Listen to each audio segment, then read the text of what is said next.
Media playback is unsupported on your device. Media caption: What is the Iran nuclear deal? President Donald Trump is to reveal whether the U.S. will abandon the nuclear deal with Iran and reimpose sanctions. Mr. Trump has been highly critical of the 2015 accord, under which Iran limited its nuclear activities in exchange for sanctions relief.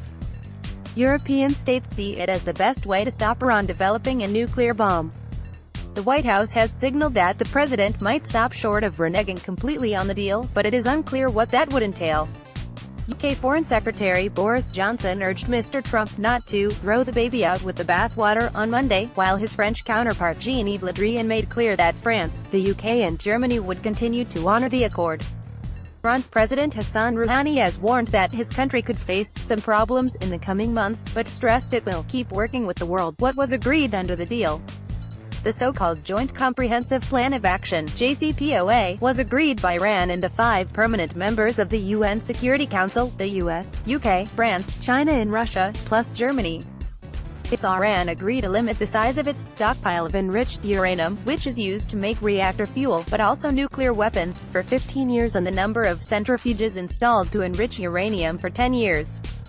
Iran also agreed to modify a heavy water facility so it could not produce plutonium suitable for a bomb. Image copyright Getty Images. Image caption: Iran limited its sensitive nuclear activities in exchange for sanctions relief. In return, sanctions imposed by the UN, US and EU that had crippled Iran's economy were lifted. Iran insists its nuclear program is entirely peaceful, and its compliance with the deal has been verified by the International Atomic Energy Agency, IAEA. Why does Mr. Trump oppose it?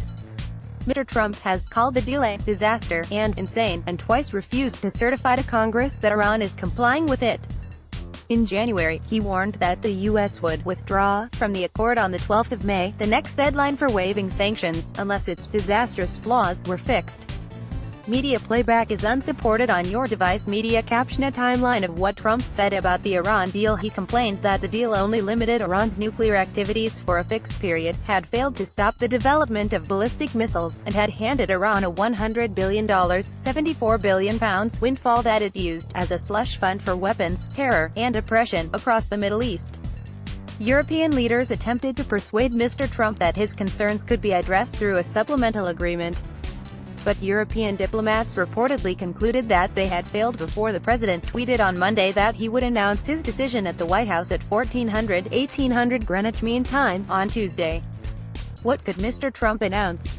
The president could immediately hit to run with a barrage of oil and banking sanctions, along with measures targeting Iranian companies, a hard exit that the BBC's Nick Bryant in Washington says could effectively kill the entire deal. Image caption: The U.S. could reimpose sanctions on Iran's central bank, intended to target its oil exports. However, the White House has signaled that he will stop short of that. Officials told the Associated Press that Mr. Trump might reimpose sanctions on Iran's central bank, which would hit Iran's oil exports, and give foreign companies doing business with Iran a 6-month grace period to wind down operations before incurring penalties. He also does not need to issue waivers for other sanctions until later this year, including those targeting 400 Iranian companies, individuals and business sectors. What has Iran said? President Rouhani told an audience of oil and gas executives in Tehran on Tuesday morning that if Mr. Trump chose to reimpose sanctions, Iran would face some problems for 2 or 3 months, but we will pass through this. He stressed that the foundation of our policy is to work and have constructive relations with the world, an apparent reference to other parties to the deal. Media playback is unsupported on your device. Media caption: Rouhani: The U.S. would regret leaving nuclear deal like never before. Mr. Rouhani represents the more moderate face of Iran's leadership, and he helped finalize the nuclear deal in a bid to ease the desperate state of Iran's economy. But correspondents say there are other more hardline forces in Iran that never embraced the agreement and would not be unhappy to see it undermined.